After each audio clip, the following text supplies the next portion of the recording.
Hi everyone, today I'm going to show you how I make this rich and absolutely delicious yam porridge or Mpotompoto. This is one of the easiest one-pot meals you can make and it comes together so beautifully. If you are new here, welcome. Don't forget to like, subscribe, and let's get into it. To my pot, I added my salmon and enough water. You can use any protein of your choice, followed by some chopped onions. Now I'm going in with my seasonings, ginger and garlic seasoning and meat seasoning. Just season it to your taste. I'll also be adding my vegetables, 1 onion, tomatoes, a carrot, and some habanero peppers for some of that heat.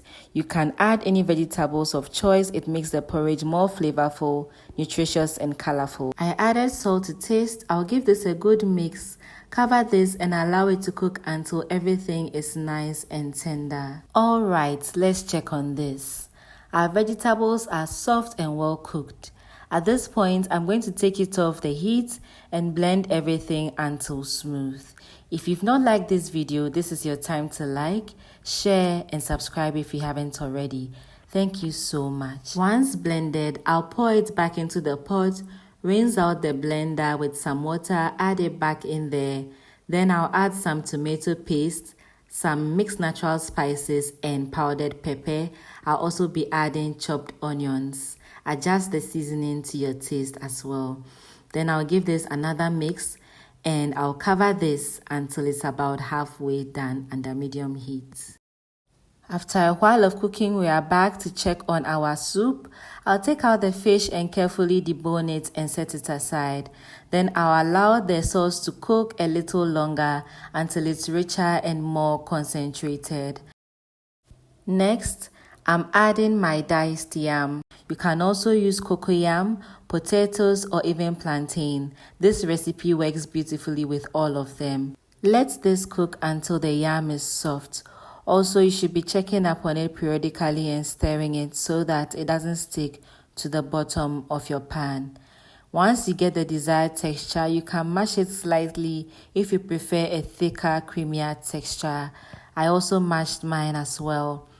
So I want to use this time to thank my returning subscribers for their love and support. God richly bless you guys. Thank you for liking the videos, sharing, and subscribing. I'm so grateful for your support.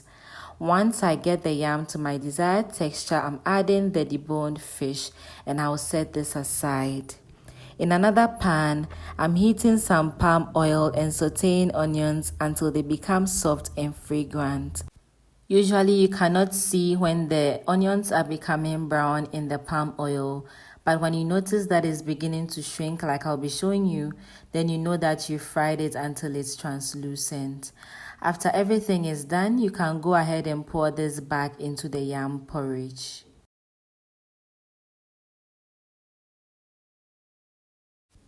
Give everything a good mix over low heat and allow it to cook for about 2 minutes so all the flavors can come together. Check for salt and seasoning, adjust to taste, and just like that, your delicious Ghanaian yam porridge or Mpotompoto is ready. The aroma in this kitchen was speaking for itself.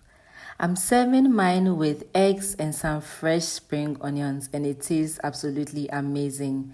Let me know in the comments, do you like your yam porridge thick or light, and will you be trying this? I would like to know. Don't forget to like, share, and subscribe for more simple and delicious recipes. Thank you so much for watching. God richly bless you. Remember, God has a great plan for your life. Always enjoy cooking, and I'll see you in my next video. Bye.